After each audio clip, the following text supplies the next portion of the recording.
thank you again for our speakers and partners. It's great having you here. And I went to the big TED session in Vancouver this year, and one of the speakers froze, which is so uncomfortable. So I promise not to do that this afternoon. And it's I'm traveling around the region with Stu, and I've had a chance to come to Malaysia many times. So it's great to see the change, and I continue to think this country is extremely important in the map of GE, and all the things we do in infrastructure are absolutely critical here, and the talent. And I just see continued investment in the country around our customers and our initiatives. So it's great to be with you. And I want to share some ideas today, but I also want to make sure I have time to answer your questions and talk about what's going on. The strategy of the company is to be the world's best infrastructure company with a financial services division, and the world needs what GE makes. So with the Alstom acquisition, we'll be let's say $30 or $40 billion infrastructure company, the best in the world at electricity and oil and gas technology, healthcare, aviation, transportation. We will have an amazing footprint, an amazing presence with the company, and this acquisition is going to add another 65,000 employees around the world. So at that point, the company will have more than 350,000 employees in 180 countries around the world. So an incredible footprint and responsibility and challenge that we have. The big things that GE stands for are really, first and foremost, technology and innovation. We're a company that's based on science. It's our heritage, and we have to have great technical solutions for our customers. We are a fantastic global company, and this is where the future really is for GE. I joined GE in 1982, and 80% of our revenues were inside the United States. I became CEO in 2001, and 70% of our revenues were in the United States. And by 2015, with the Alstom acquisition, more than 70% of our revenues will be outside the United States. We'll be the first American company with more than $100 billion revenue outside the United States. So that's change in one generation that shows how the company can adapt and drive growth. And we want to drive great customer outcomes. So we want to have a focus on our installed base and make that installed base work on behalf of our customers.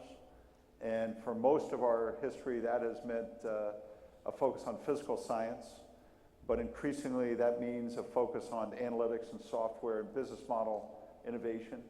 And so I've always believed in markets. I've always believed that you take the technology wherever it goes, even if it means you have to learn new technology and new science, and that's what we're doing inside the company in analytics today. And I would say over the last 5 years, I don't know however long, I became convinced that we couldn't accomplish our strategy unless we changed our culture. We couldn't be the company I wanted us to be unless we changed our culture. We weren't purposeful enough, we weren't fast enough, we were allowing ourselves to become less relevant, too complicated. And, I didn't have anybody to blame but myself. I wish I could blame somebody else. But when you're CEO, basically everything in the end is your fault. So change has to start with you. Change has to start at the top, and anything you have to change. And I've always spent a lot of time on the road, so I spent a lot of time with you and your colleagues around the world as we were building, our presence in Silicon Valley and with analytics. And I've always had great relationships with some of the big entrepreneurs, Jeff Bezos and people like that. And so I had a sense for different cultures and the way the world was going, and I was convinced that GE had to change to stay relevant. And so, we've thought about it internally. We talked to people on the outside, and in the beginning of 2013, we started talking to all of you and listening to you on what we call the culture of simplification. And I believe this is the most important cultural change of your career, my career. And in a 140-year-old company, if you're not willing to blow yourself up about every 10 years or so, you're just not going to stay relevant. So I think that's always been a real hallmark of GE. So when I think about it, what do I mean? The first part is what I call lean management. For more than 30 years in GE, I've stood in front of groups like this and said, I want you to do more with less. I want you to do more with less. How many times have you heard that in your GE career? Now I want you to do less. I want you to do less. But I want you to do it better. And so one principle of simplification is just less organizational structure, fewer P&Ls, fewer operating mechanisms, fewer approvals. It's really getting out of each other's way and making everybody, asking everybody, insisting that everybody play their own position. Lean management is really about having better teamwork because scarcity drives accountability. Scarcity drives teamwork. And so at the top, it means a leaner organization. It means a simpler organization, simpler structures, doing fewer things and doing them better. And I'm convinced that that is a way that governments or big companies get in trouble. We take on too many non-essential things. And when I would sit in business reviews or I would go to Crotonville and talk to classes, too many of our beautiful people were working on things that just weren't important to me, weren't important to the company. And when you waste people's time, you have the worst sin that any leader can ever have. And so we start this journey on simplification with this notion of lean management. Do fewer things, do it better, do it with more scarcity and more teamwork, get out of each other's way, let everybody play their position. That's what a winning team looks like, lean management. Number two, put everything back on the clock. Put everything back on the clock, right? I mean, it's good to have process discipline. It's good to try to be perfect, but we're not perfect. We don't live in a perfect world. We're better off to try things fast, start small, but start now, learn from failure, be accountable to each other for speed, and make that the way we work. And that's what FastWorks is all about. FastWorks is about doing things better, starting small, but start now. Learn to pivot. Drive great speed in terms of NPI introduction, ERP implementations, every part of the company, putting it back on the clock and being accountable to each other for speed. Not allowing one function to say, well, it's going to take me 2 weeks to do that when you need it in an hour. And so accountability for speed, FastWorks, putting everything back on the clock, that's a very important pillar. Point number 3, commercial intensity. Markets rule. Markets determine our success. Making that the value creation inside the company. And I think what happens in big companies is that the voice of the field gets too soft. The voice of enabling functions in headquarters gets too strong. Anytime that happens, you get disequilibrium. A lot of you guys know my history over a long period of time. My father worked for GE for 40 years. He worked in manufacturing operations in the aircraft engines business in Cincinnati, right? Now, when my father used to come home from work, we would actually drive to Lunken Airport in Cincinnati and watch planes land. That's how crazy he was for what he did. And he would talk about campaigns that we won or lost as a company. So this is a manufacturing guy that would say, hey, we just won the American Airlines deal, we lost the F-15 deal, anywhere in between. He didn't come home from work and say, hey, I just went to the best meeting today, it was awesome. I saw the best chart I've ever seen, right? So for we have 307,000 employees. For 305,000 of our 307,000 employees, the markets are all that counts to them. The vast majority of people in this room, that's all that counts. We just complicate it when it gets to the top. We ask for information we don't need. We don't know enough about the market. So get commercial intensity into the company. Make sure that, and again, our customers really like us already. So if we bring more of that, we'll be even better in the future. So commercial intensity. And then the fourth part is just reaching our digital entitlement. We're just too antiquated in terms of our digital tools. We don't rely enough on them. We don't invest enough in them. We haven't fully exploited the speed and technology or the speed and delegations that technology is going to allow us to achieve.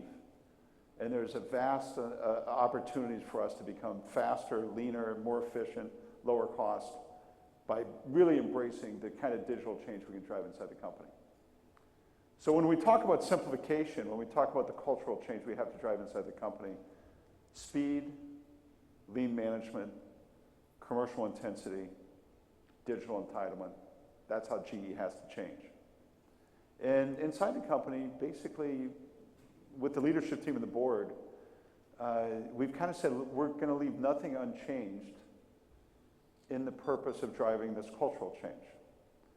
So we have changed the incentive compensation. We've changed the way your leaders are going to be paid to drive more financial metrics and more team metrics. So we win and lose together as a team. Those metrics are broadly known by everybody in the business, and that's where accountability rests. We've changed our operating mechanisms. We no longer have anything that's annual. Everything is continuous and everything's contemporary. We've woven most of our operating mechanisms into 2 or 3 around the company. And so we're much faster and much more accountable using the same data. And that's a big change, as you guys know, inside GE. And then the foundation is the beliefs.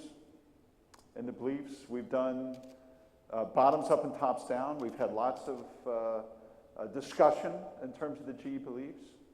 And we purposefully made them less prescriptive, shorter. You know, I'm, again, 32 years with GE. I'm on my, this is probably the 5th time in 32 years I've seen a set of attributes or a set of values expressed. My first values card in the company probably had 12 values, and each one was 64 words long, right? This is 5, and there's not many words associated with it. Customers determine our success. That is a statement of fact. That is a pure statement of fact. Customers determine our success. Stay lean to go fast. State of being. You know, in other words, what happens in big companies is structure stops helping. Organizational structure stops becoming a facilitator, an accelerator, and starts becoming an inhibitor. You know, not the Malaysian government. I'll use the US government as an example. Governments can afford it, right? they don't have, they can print money.